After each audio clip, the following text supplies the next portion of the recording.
The Chicago White Sox hit 4 solo home runs but could not convert in extra innings. They lost the game and series to the LA Dodgers. White Sox dropped to 10 games under 500 and head to Seattle to start a 3-game series with the Mariners. You are Locked On White Sox, your daily Chicago White Sox podcast. Part of the Locked On Podcast Network, your team every day.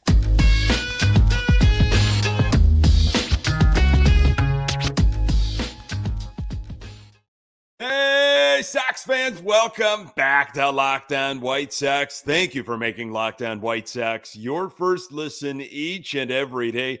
We're free and available on all platforms. Follow us on Twitter at Locked On Sox. Also, subscribe to our YouTube channel. Just search Locked On White Sox. Today's episode is brought to you by Birddogs. Go to birddogs.com/LockedOnMLB and they'll throw in a free custom Birddogs Yeti-style tumbler with every order. Hey, I'm your host, Nick Morawski, a lifelong, die-hard Chicago White Sox fan, recording this podcast just blocks from the ballpark in beautiful Bridgeport. You can find me on Twitter at Nick_GGTB. Locked On White Sox is part of the Locked On Podcast Network, your team every day. The Chicago White Sox take on the Seattle Mariners on Friday. Michael Kopech is on the hill. Catch every pitch of the White Sox hometown broadcast with SiriusXM on the SXM app. Search White Sox. State of the Sox. They are now 30-40, 5.5 games back in the AL Central. They lost to the Dodgers in extras on Thursday in the series finale, 5-4. White Sox tried to win by way of home run. They hit 4 of them, 2 pairs of back-to-back jacks, but just could not convert when it mattered. But we have seen that before many, many times. All the details coming up later in this episode. This was Pedro Grifol after Wednesday's win. That was a gutsy win. It was a big win, a really big win. And we thought, you know what? The way they were hitting the ball at the beginning of the game on Thursday, maybe some of that momentum they actually carried over. You hit 4 home runs in a game. You think the end result might be favorable for you. That was not the case. This was from James Fegan on Twitter. Jake Burger said Sunday it would be a dream come true to be in the home run derby, and he has long hoped to have his dad pitch to him for it. Also, he didn't think it would hurt his swing. I don't feel like I have to manipulate my swing to hit home runs in BP. He hit 2 on Wednesday, added another on Thursday, 16 home runs, 36 RBIs. What a story. Go vote for him for the All-Star game for designated hitter. That would be awesome to see for sure. We should be seeing more of Jake Burger. As expected, White Sox third baseman Yoan Moncada went on the injured list, a 10-day injured list retroactive to June 14th with lower back inflammation. We've been hearing it for several days now, maybe even weeks from Pedro Grifol. Moncada's back has been barking. He just can't do certain things. We've seen him grimacing and wincing in pain after swings and after, fielding ground balls at third. He has not been right. Something serious is going on with that back. And I don't know if it's just going to be a 10-day injured list thing for him, but more time for Jake Burger. Hopefully things get figured out, though, with Yoan Moncada. But this disc situation, whatever certain nerve stuff happening in his lower back, that's some serious stuff. And, obviously it wasn't right when he came back. The White Sox called up infielder Zach Reynaldo from AAA Charlotte to take Moncada's spot on the roster. He's going to be wearing number 28, the legend, Larry Garcia's old number. Reynaldo, 29 years old, who has not played in the majors, is slashing .236, .344, 354 with 5 home runs in 59 games at Charlotte this season. We did not see him in the game on Thursday. So maybe in Seattle. Moncada is batting 232, 279, 370 with 3 home runs and a 648 OPS in 48 of the 70 games that the White Sox have played. He batted 212, 273, 354 with 12 home runs and a 626 OPS in 104 games last season. His fourth under terms of a 5-year, $70 million contract signed before the 2020 season. Eloy Jimenez, he has returned to the lineup, but he has not played in the outfield yet. Here is what Pedro Grifol has said about that. We have to put our heads together and decide when that's the right time to go back to the outfield. We certainly don't want to put him in harm's way and get him back on the IL. But I certainly want him to play the outfield because when he does that, it allows us to get Burger in there as a designated hitter and get some of these other guys we want to get in. I'd like for him to play some outfield. With Moncada on the IL and now Burger able to play all the third base that he wants, hopefully Eloy Jimenez stays at the designated hitter spot.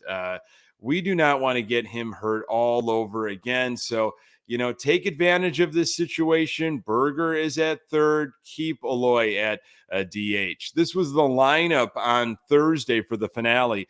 Tim Anderson right back there in the top spot. Sheets playing right field and hitting second. Robert 3, Jimenez, Burger, Vaughn, Grandal. Frazier was in left field. No Benintendi resting that hand, and Andrus at second base. Grifol, this is what Grifol said. On the whole, Tim Anderson, a leadoff situation.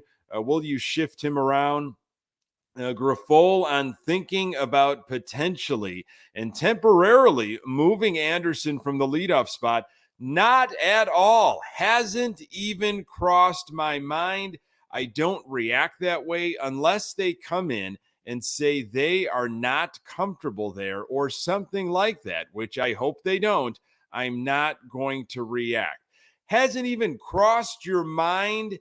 That has got to be just something you're putting out there in the media to maybe defend Tim Anderson, maybe make him feel better, or maybe the way you're saying it, you're asking him without asking him, hey, come to me and say you want to be dropped in the lineup. I mean, it has to have crossed your mind. He is not the same Tim Anderson up there in the top. Had another rough game on Thursday. Loves hitting the ball on the ground, and he did that more on Thursday. So, again, if you want to set up this team for success, at least think about moving Tim Anderson from the leadoff spot. Could it be the first All-Star game for Luis Robert Jr.? He has been mashing on a tear.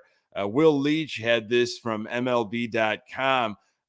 They listed 10 potential players that could be seeing their first All-Star game action, and Luis Robert Jr. was mentioned. Obviously, injuries are the main reason Robert, one of the most purely talented players in the majors, has never made an All-Star game before.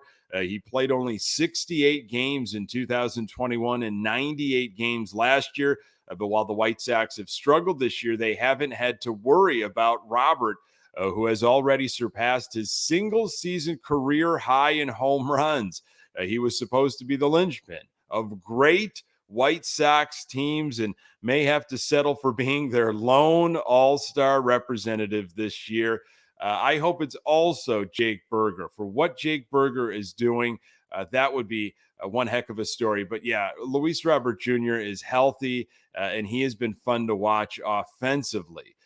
4 home runs will usually produce favorable end results, but not on Thursday. The Dodgers battled back. More on that in a moment.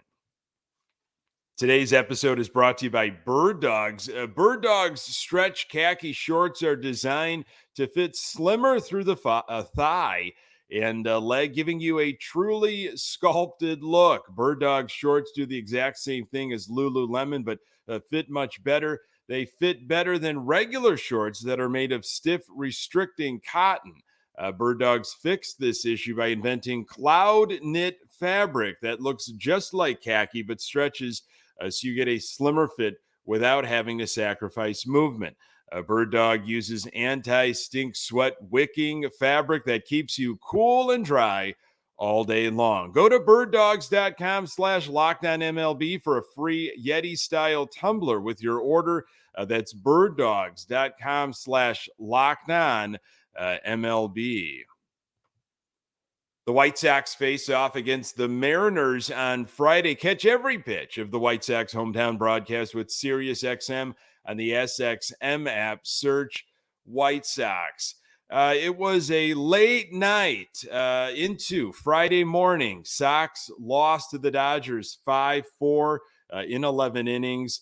Let's go top of first. Grove was on the hill for the Dodgers. He came into the game with an 8+ ERA after a Tim Anderson ground out. Luis Robert Jr. and Eloy Jimenez hit back-to-back home runs. You know, before this season started, if you were with me on this podcast, I was referring to Jimenez and Robert Jr. as thunder and lightning. Boy, if we can get these two guys going, stay healthy, this would be some serious damage. And it was fun to see this. It has not happened very often at all, but it happened on Thursday quickly. 2-0 White Sox. Bottom one, Dylan Cease struck out Betts to start things off. Had Freeman 0-2 and tried to finish him off on an upstairs fastball. We've seen that a lot from Sox pitchers. Got him to fly out to center. Struck out Smith on a high fastball on a full count. Nice job by Cease. Went right after guys. Got the Sox back on offense quickly. Top of second, Yaz with a base hit. Then a couple of strikeouts. Sox frozen on Grove's breaking stuff. Bottom second, Elvis Andrus threw some leather at second base. Cease had his fastball sitting 96-97. Trouble locating the slider in this inning. He did get Hayward to chase for a leadoff strikeout, but issued a 2-out walk to Vargas. No further damage as he got Outman to swing through a 95-mile-per-hour fastball for an inning-ending strikeout. Top of three, Tim Anderson. Alert, a leadoff base hit, flipped one to short right field. Luis Robert Jr.'s second at bat could not catch up to a 97-mile-per-hour fastball. He struck out, and Eloy grounded out in his second at bat. Bottom three, Cease got his 5th strikeout to start off the third.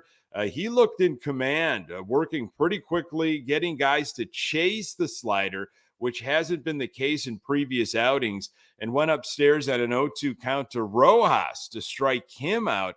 Betts had a 2-out hit, the first hit of the night for the Dodgers. That was it for them in the third. Top of fourth, Jake Burger did it again. Solo home run, 4th road home run in his last 5 games. 3-0 Sox. Then Vaughn follows right up with his own blast to left field. 4-0 Sox. The White Sox jumped all over Michael Grove early on. Bottom 4, leadoff walk for the Dodgers, but Cease worked around that.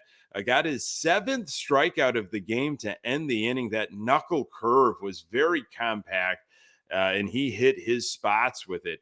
Top of 5-0 doing for the White Sox. Bottom 5, 70 pitches on the arm of Dylan Cease to start the inning. 8th strikeout to kick things off. Pop up in front of home plate. This was a bizarre play that dropped.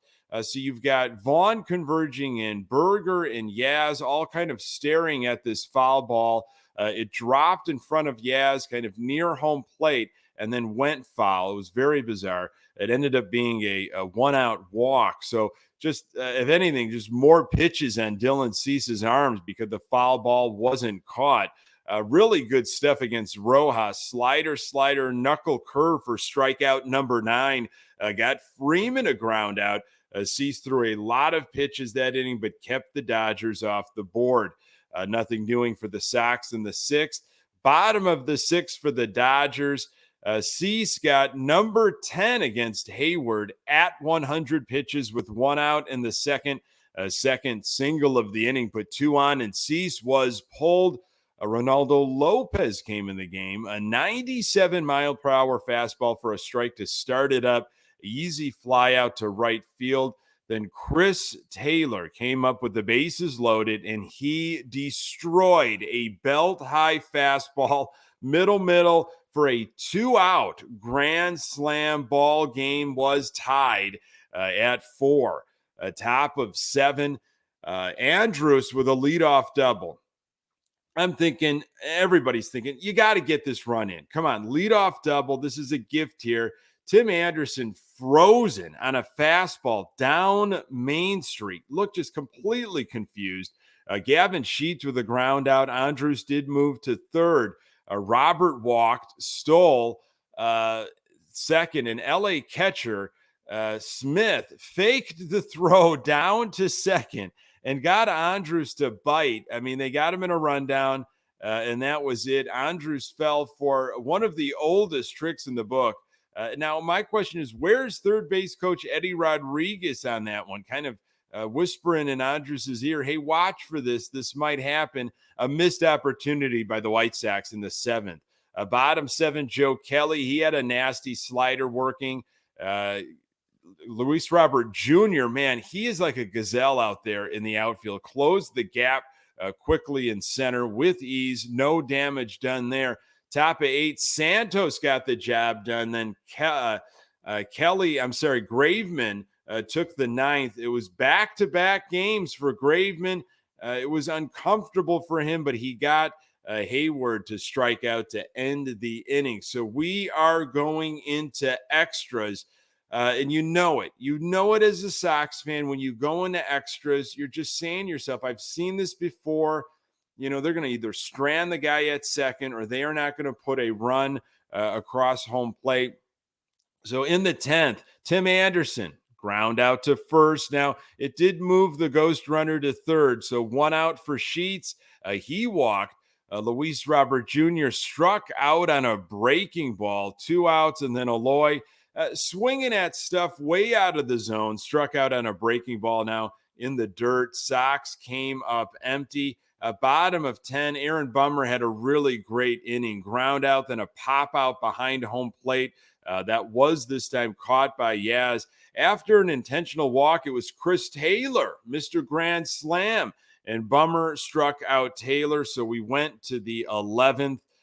Top of 11, Burger led off against a lefty, struck out, chasing. A sac fly by Vaughn got Romy Gonzalez to third. Yaz grounded out. Another blown opportunity. And again, I'm thinking there's no way the Dodgers are going to let the Sox off the hook again. And so here we go, bottom 11, Crochet in the game. Ball went off of Yasmani Grandal's glove. It looked like a slider that he just could not catch. So LA runner went to third. Foul tip that was called ball 4. So put runners on the corners, nobody out. Betts walked, and then Freddie Freeman went just and walked it off. Deep fly ball that Luis Robert Jr. didn't even attempt. Game over. Cease, his final line, 5 1/3 innings, 4 hits, 2 earned run, 3 walks, 10 strikeouts. Cease's ERA now 4.31. Sox then went with Lopez, Kelly, Santos, Graveman, Bummer, and Crochet. White Sox offense, 4 runs. They had 8 hits. Now, 4 of those 8 hits were solo home runs. Sox were 0 for 8 with runners in scoring position. Frazier, Robert, Eloy all had 3 strikeouts. Burger struck out 4 times. White Sox continue their West Coast trip as they head to Seattle. More on that in a moment.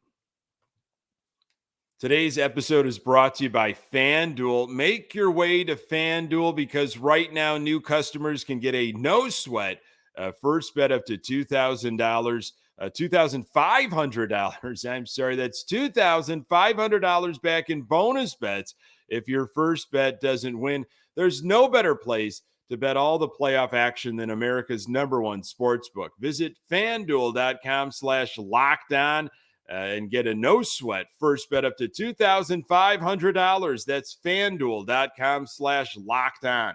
FanDuel, official sports betting partner of the NBA.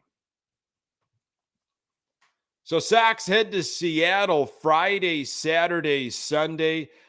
Great ballpark out there. If you've had a chance to get out there, it's one of my favorites that I've been to. I like their setup. I went many, many years ago. Robin Ventura was still manager, and they had a brewery across the street, Pyramid Brewing. I would imagine it's still there. Maybe it's not, but the setup was kind of nice, a big outdoor kind of patio area, play some bags, and then just literally walk across the street. That's kind of like your tailgating opportunities, like how a lot of these stadiums are built just right into the city. They've got all these bars and restaurants nearby. So, there is not tailgating. You just go there, walk over to the game. Super friendly fans, had a blast, really enjoyed that ballpark. On Friday, the game's on Apple TV. Kopech's on the mound. Saturday, Giolito. Sunday, Lynn. Michael Kopech with an ERA of 1.59 and 9 strikeouts in just 2 appearances against the Mariners in his career. His lone start came last season. Went 3 2/3, 4 runs, 1 earned, 1 home run, issued 2 walks, 4 strikeouts. Do not want a repeat of that line. Kopech is 3-5 with an ERA of 4.03 and 85 strikeouts in 13 appearances this season. Last time we saw Kopech, he pitched in Game 2 of the Marlins series. 5 innings, 5 hits, 0 earned runs, 1 walk, 6 strikeouts. That was that Hawaiian shirt game. That was also the bullpen meltdown, both Saturday and Sunday. So we'll see what this weekend holds for our Chicago White Sox. Mariners not playing probably as well as they would like, but still, it's been a tough place for the Sox over the years. Mike Clevenger, some news on his arm before we go, said there's no structural damage in his shoulder or elbow. Has fluid on the bicep. Called it best news possible. IL would seem likely, but Sox don't have to make a move yet. So, after this 3-game series against Seattle, then you come home, and then you've got Texas as one of the best teams at the top of the AL West, and then Boston after that. Don't want to look too far ahead, but, this is that June schedule, and then it's going to go into July. Sox 10 games under. Again, the AL Central Division is forgiving, keeping them at 5.5 games. I'm excited to see what Kopech and Giolito can give. I'm not looking forward to the Lance Lynn start on Sunday. I want to just kind of keep my focus on Kopech. Giolito maybe win the first 2, and then the Lynn outing doesn't matter as much. Of course, you want to win every game, but really looking at that Kopech start here because I want him to continue to build some positive outings, maybe go 6 or 7. We'll see. And what's going to happen offensively for the Sox? They've been hitting some home runs as of late, but can they get a complete offense game together? 0 for 8 with runners in scoring position. I mean, can't figure out the extra inning stuff, can't manufacture runs. That's the issue. You cannot live by just home run, because when you get in critical situations where you have to get some runs through, you just don't have the know-how, the ability, the process. I don't know what it is. I am looking for Pedro Grifol to think about. Please let it cross your mind that Tim Anderson maybe shouldn't be at the top of this lineup. If Benintendi is healthy, I wouldn't mind seeing Benintendi up there. We know we're going to get a lot of Jake Burger with Moncada on the IL. So keep an eye on seeing how that lineup might shake. But if Grifol's putting it out there, maybe he's going to stick with TA. I just think, look, if you're really trying anything here, just Think about it. Think about it, Grifol. Give it a shot. What can you lose right now? They're 10 games under 500. Just give it a shot. Folks, thank you so very much for making this podcast part of your daily routine. You can find the Locked On White Sox podcast absolutely everywhere you find your podcast. We're on Twitter at Locked On Sox. You can find me on Twitter at Nick_GGTB. Hey, don't forget to subscribe to our YouTube channel. Sox take on the Mariners on Friday in Seattle. Catch every pitch of the White Sox hometown broadcast with SiriusXM on the SXM app. Search White Sox. Hey, thanks for making Locked On White Sox your first listen every day. Hey, everydayers, you know who you are. On the next episode, I will recap the weekend that was for our White Sox, hopefully, somehow, talking about a sweep of the Mariners. Appreciate you making time for the Locked On White Sox podcast. I'm Nick Morawski. Until next time, go Sox.